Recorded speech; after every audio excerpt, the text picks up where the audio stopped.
Hi friends, இன்னைக்கு நமக்கு வீட்டில் மதியான லஞ்சுக்கு சுட சுட சாதம்,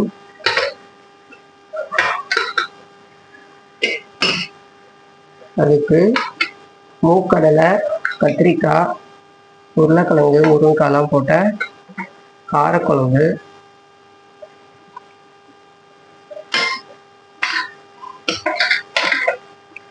அவரைக்காய் பொரியல்,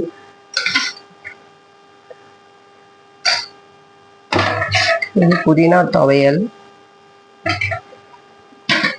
தயிர் சாதம்,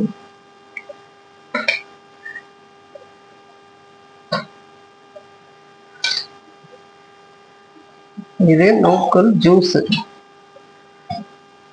சாப்பிட்றதுக்கு முன்னாடி குடிச்சிட்டு அப்புறம் சாப்பிடணும். இதுதான் இன்னைக்கு நம்ம வீட்டு லஞ்ச் மெனு. பிடிச்சிருந்தா லைக் பண்ணுங்க, ஷேர் பண்ணுங்க, கமெண்ட் பண்ணுங்க, சப்ஸ்கிரைப் பண்ணுங்க. தேங்க்யூ.